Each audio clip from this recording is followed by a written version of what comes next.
Assalamualaikum warahmatullahi wabarakatuh. Alhamdulillah hamdan katsiran thayyiban mubarakan fi kama yuhibbu rabbuna wa yarda. Wa asyhadu an la ilaha illallah wahdahu la syarikalah wa asyhadu anna Muhammadan abduhu wa rasuluh. Ya ayyuhalladzina amanu taqullaha haqqa tuqatih wa la tamutunna illa wa antum muslimun. Allahumma salli wa sallim ala nabiyyina Muhammad. Amma ba'd. Saudara sekalian, bapak-bapak, ibu-ibu, para pendengar yang menyaksikan video ini, kita lanjutkan kajian kita yang ketujuh, jilid 1, bab 1, halaman 43. Dari buku kitab karya Al-Ustadz Dr. Firanda Andirja LCMA yang berjudul Sirah Nabawiyah. Kajian ini yang ketujuh, yaitu terakhir kita berhenti di masalah tawadhu yang belum selesai. Ya, kita bawakan kisah dan hadis-hadis Rasulullah. Yang terakhir adalah makanan beliau yang sangat sederhana. Bahkan kesaksian Aisyah radhiyallahu anha, 2 bulan berturut-turut tidak ada asap yang keluar dari dapur keluarga beliau. Artinya beliau tidak memasak 2 bulan. Beliau dan keluarganya mencukupkan dengan aswadan, yaitu kurma dan air. Betapa sabarnya keluarga. Ya, kalau Rasulullah sabar, ya, dan keluarga juga sabar. Dan ini penting sekali, ya. Dan Anas bin Malik radhiyallahu anhu mengisahkan bahwa ini ketawaduan Rasulullah masih, ya, kisahnya. Bahwa suatu ketika Rasulullah SAW sedang bersama para sahabat, tiba-tiba datang seorang wanita menemui beliau dan mengatakan bahwa dirinya memiliki keperluan dengan Rasulullah SAW. Rasulullah SAW pun berkata kepadanya dengan penuh kerendahan hati, ya umma fulanin ijlisi fi ayyi nawahis sakaki syi'ti ajlis ilaiki. Ya, dengan lembut Rasulullah menyatakan, wahai ummu fulan, pilihlah tempat manapun di gang-gang Madinah yang kau inginkan, karena sungguh aku akan mengikutimu. Ya, Rasulullah mengikuti seorang wanita yang ada keperluan, ya, begitu. Ini hadis, ya, riwayat Ahmad, Imam Ahmad, nomor 12.197, dan dinyatakan oleh Al-Arnaud sanad hadisnya sahih. Ya, Rasulullah mengikuti keperluan wanita ini. Ya, beliau berjumpa di gang-gang yang, ya, wanita ini tentukan. Ya, Ustadz Firanda melanjutkan tulisannya, perhatikan bagaimana Rasulullah SAW mengalah dan berusaha menyesuaikan diri dengan kemampuan si wanita tersebut. Beliau Sallallahu Alaihi Wasallam tidak menentukan waktu dan tempat tertentu karena khawatir memberatkan si wanita, padahal beliau Sallallahu Alaihi Wasallam berhak untuk melakukannya. Ya, walaupun kita kadang-kala di posisi, ya, yang mungkin tinggi lah secara status sosial, tapi kadang-kala kita mengalah, ya, untuk kenyamanan orang yang ingin berjumpa dengan kita. Ya, begitu dicontohkan Rasulullah. Ya, ini agung sekali, ya, yang jarang bisa kita amalkan. Ya, semoga Allah menolong kita untuk mengamalkan.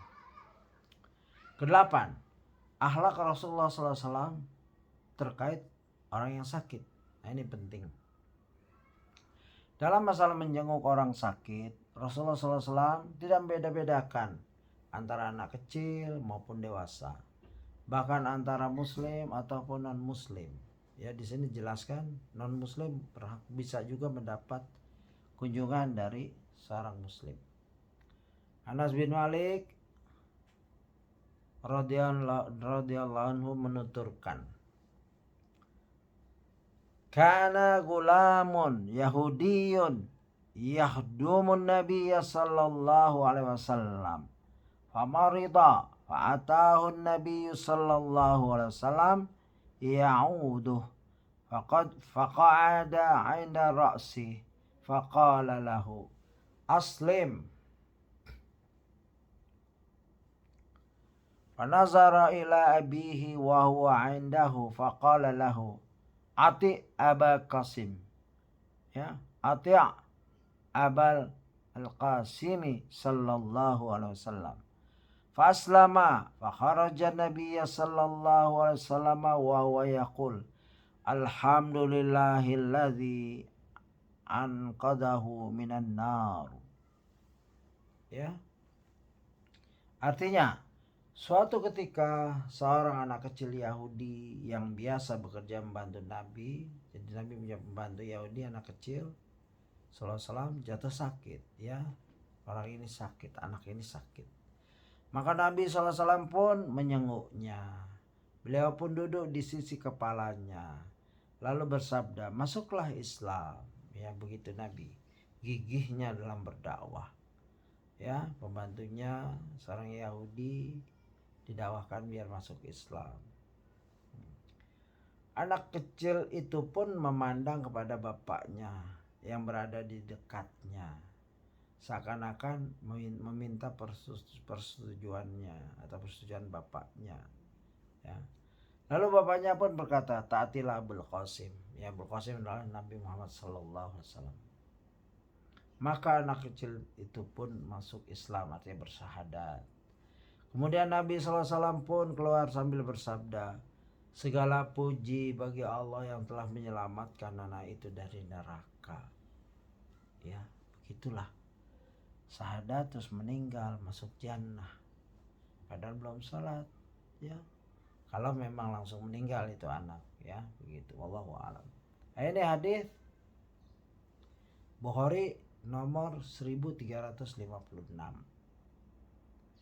Ya, semua kisah ini berdasarkan hadis-hadis sahih, ya, baik Imam Ahmad yang atau Hasan sekurang-kurangnya.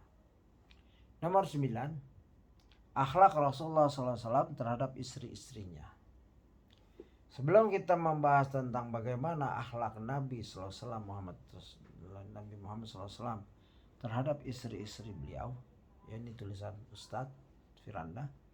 Perlu penulis ingatkan bagi para suami maupun istri, bahwasanya kita hidup di zaman krisis akhlak, baik sang istri maupun sang suami. Oleh karena itu, seorang suami dan istri hendaknya saling bersinergi untuk menciptakan surga di rumahnya. Ya, ciptakan baiti jannati. Karena zaman kita hidup zaman krisis akhlak. Ya, baik laki-laki atau perempuan, ya, terkena krisis ini. Bahkan saking buruknya akhlak kita, berzina, ya, dan lain-lain, sekarang sudah hampir di tempat-tempat umum. Naudzubillah min dzalik. Semoga Allah melindungi kita, keluarga kita, anak-anak kita, dan seluruh umat Islam dari hal-hal yang buruk ini.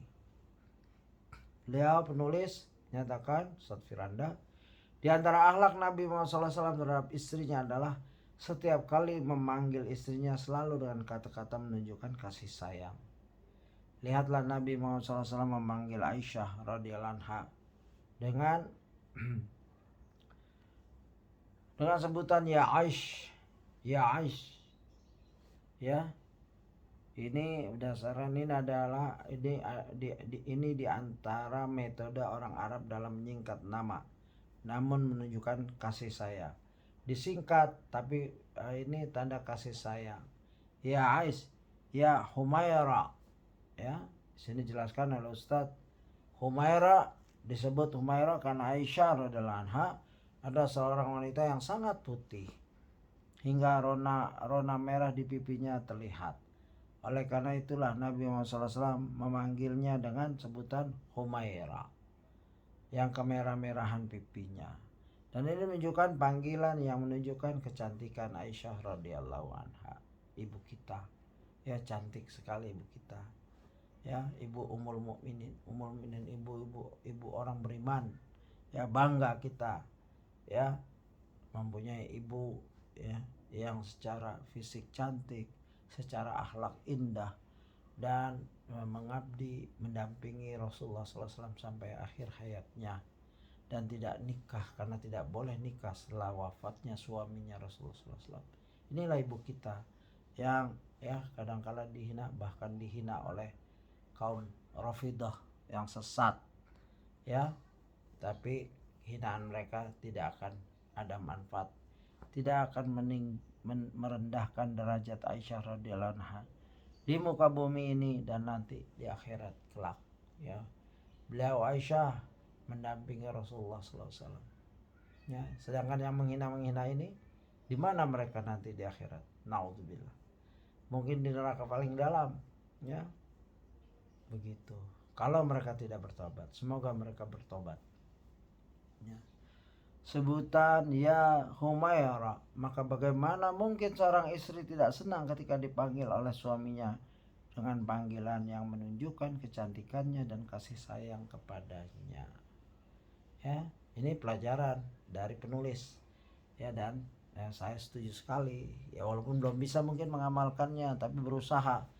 Kalau baru tahu informasi ini ya kita amalkan ya, mulai mengambil saya memanggil dengan sayang ya, wahai ya, si rambut hitam ya kan, memanggil kasih sayang antara di dalam rumah saja, karena kadang-kala definisi fisik gak boleh orang lain tahu, kecuali ya ini pelajaran ya, begitu.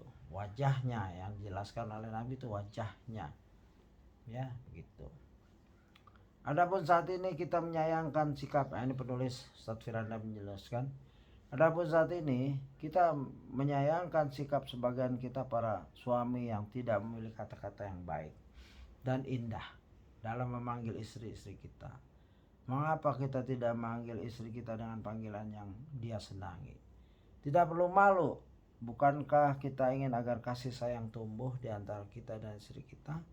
Maka paling tidak mulai saat ini kita hendaknya memanggil istri kita dengan panggilan yang indah, yang dia senang mendengarnya.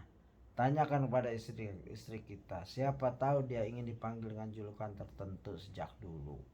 Ingatlah, kalau menyenangkan orang lain saja mendapatkan pahala, maka menyenangkan istri tentu lebih berpahala lagi. Bukankah Nabi Muhammad SAW telah bersabda, khairukum li ahli wa ana khairukum li ahli. Sebaik-baik kalian adalah orang yang terbaik bagi keluarganya atau istrinya, dan aku adalah orang yang terbaik bagi keluargaku atau istriku. Ini dalam hadis Ibnu Majah 1977. Dinyatakan sahih oleh Al-Albani dalam As-Sahihah nomor 285. Nah, inilah keindahan Islam dari semua sisi, dari semua segi, dan Islam itu untuk manusia. Contohnya adalah manusia ya, bukan seperti agama lain yang menyatakan nabinya seperti ya anak Tuhan dan lain-lain. Bagaimana ya mereka mengambil ibrah untuk kehidupan hari-harinya. Kalau anak Tuhan beda dengan kita ya, kalau Tuhan punya anak pasti beda dengan kita nih. Lalu bagaimana mencontohkan kita? Nah, kalau kita sempurna, alhamdulillah. Utusan Allah adalah manusia, yaitu Nabi Muhammad SAW, Rasulullah SAW, utusan Allah. Manusia, makan, minum, ya, beristri, mempunyai anak, mempunyai cucu dan lain-lain. Tidur, ya, bisa penat, bisa capek, berperang, ke pasar. Indah sekali.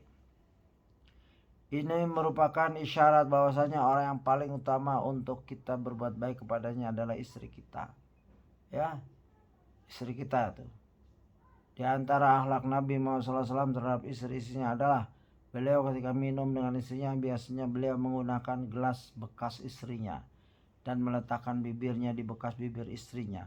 Aisyah radhiyallahu anha menceritakan, ya, salah satu contoh kemesraan adalah apa yang kita minum, ya, apa yang istri minum, kita minum di bekas bibir istri kita, itu tanda kemesraan.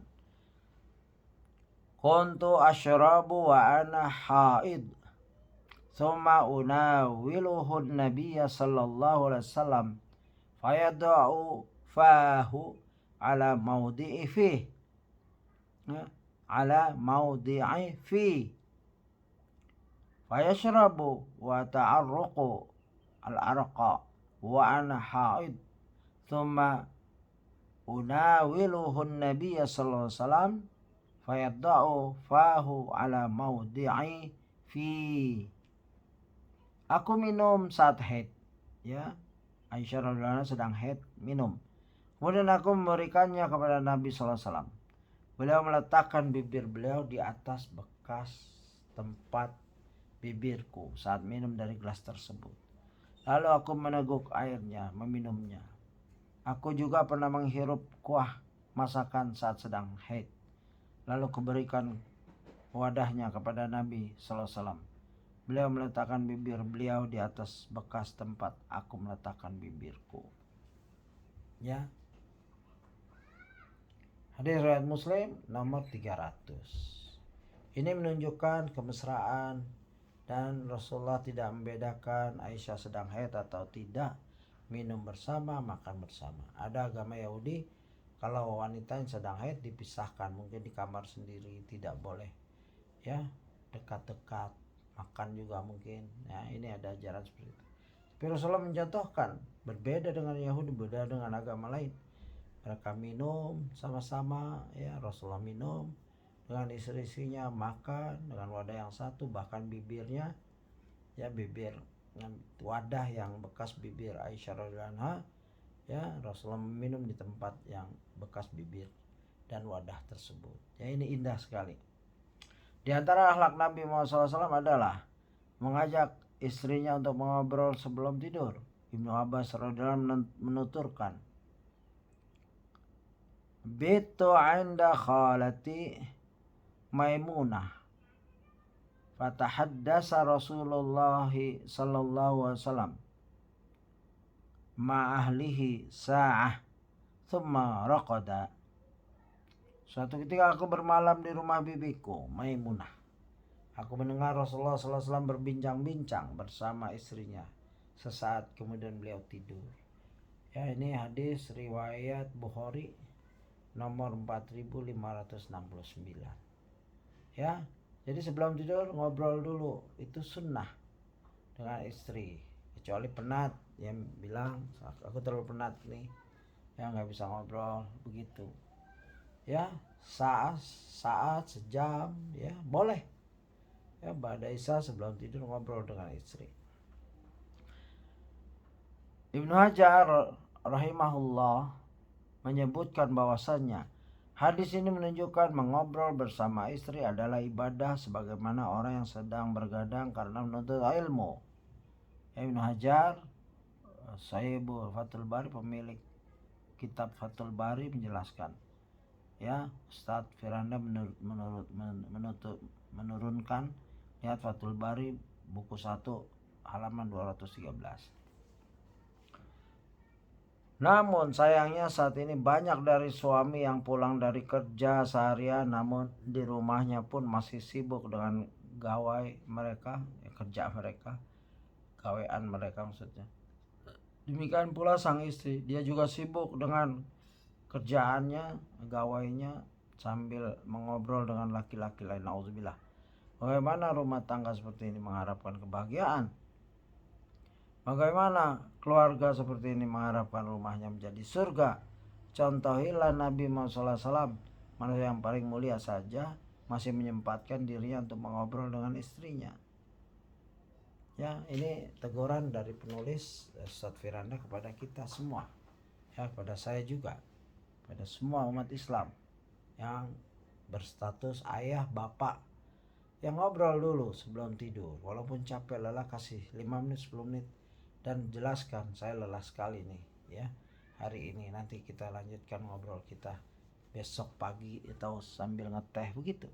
Ya, ada kemesraan ya dalam bersuami istri. Ustaz Firanda melanjutkan, di antara akhlak Nabi Muhammad SAW terhadap istri-istrinya adalah beliau biasa mandi bersama dengan istrinya. Aisyah radhiyallahu anha menuturkan, kuntu aghtasilu ana wa Rasulullah sallallahu alaihi wasallam min ina'in baini wa bainahu wahidin fayubadiruni hatta aqul da'li da'li. Ya, terjemahannya, aku mandi bersama Rasulullah SAW dari satu tempayan ya, yang diletakkan ember atau tempayan antara kami berdua, mungkin tempayan yang di tengah Rasulullah dan Aisyah radhiyallahu anha. Maka Rasulullah SAW mendahuliku, yaitu duluan Rasulullah, dalam mengambil air dari tempayan, hingga aku berkata, sisakan air buatku, sisakan air buatku, ya begitu. Da'li da'li, ya ini kemesraan, mungkin ya khawatir nggak ada air lagi, ya pasti Rasulullah kasih sayang, nggak mungkin dihabisin, tapi ya mungkin bercanda seperti itu ya. Ini indah sekali. Sampai Aisyah gitu, da'li da'li, tinggalin untuk aku, ya jangan dihabisin semua begitu.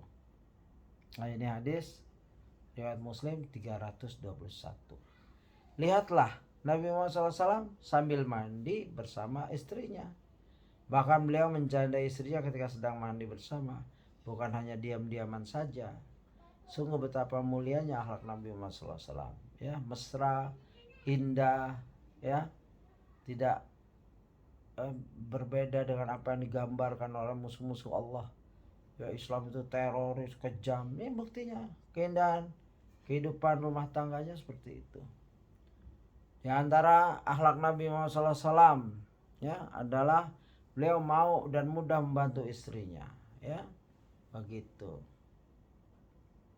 Lihatlah kisah Sofia ya radhiyallahu anha, istri Nabi Muhammad SAW, yang saat itu ingin naik unta. Ya, Sofia istri Nabi Muhammad SAW dari kalangan Yahudi, pimpinan Yahudi yang mulia, dijadikan istri pada suatu peperangan. Sofia radhiyallahu anha adalah sosok wanita yang tidak tinggi, sehingga berat baginya untuk bisa langsung naik ke atas unta.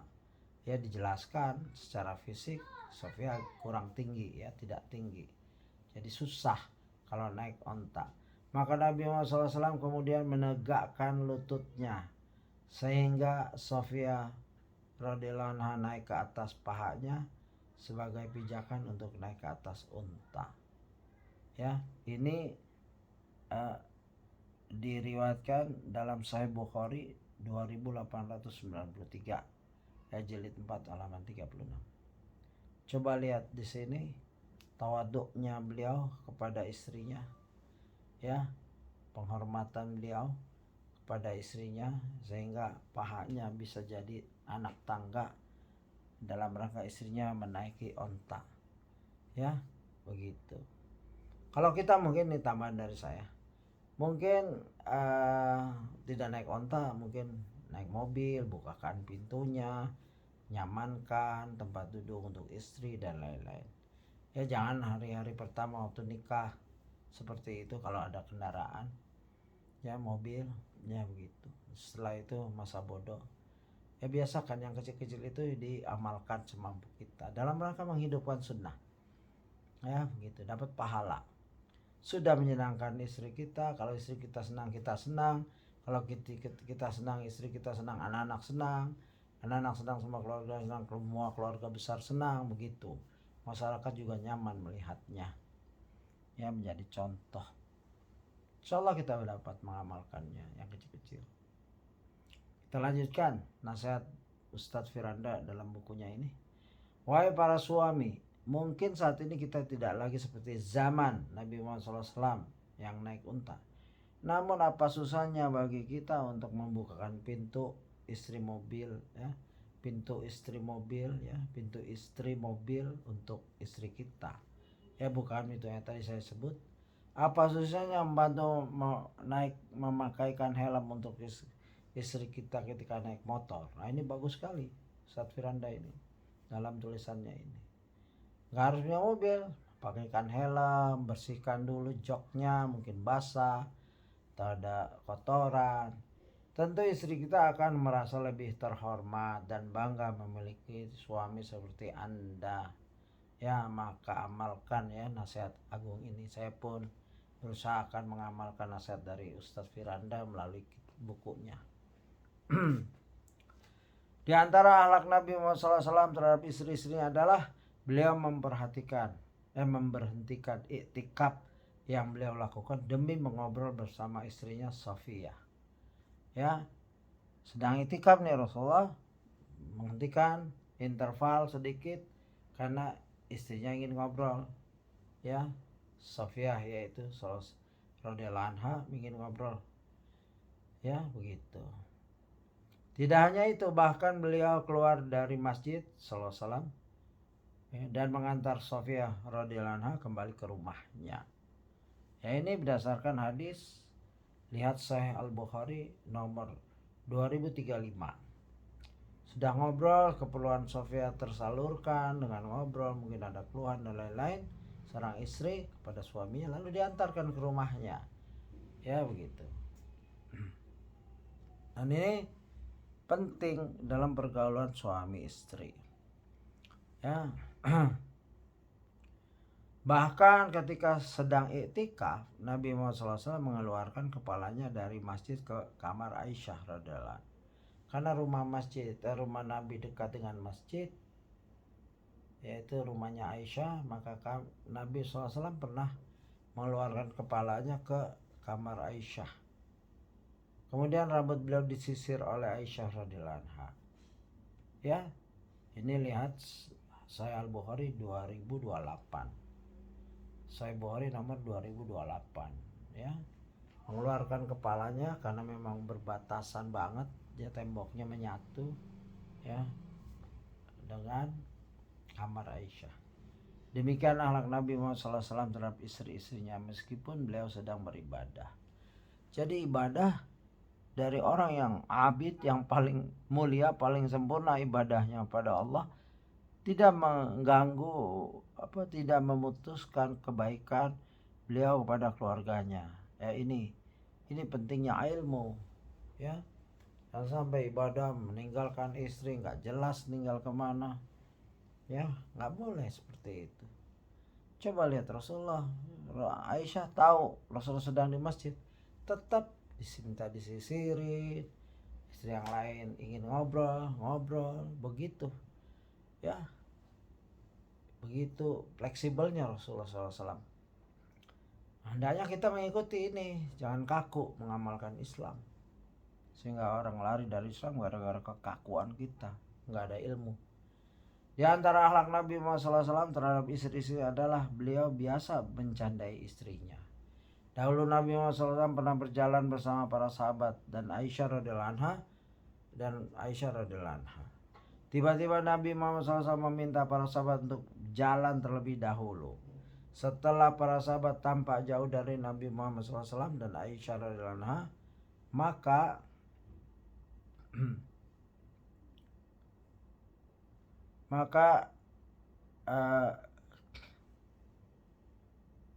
Nabi Muhammad SAW pun berkata kepada Aisyah, "Ta'alai hatta usabiqaki."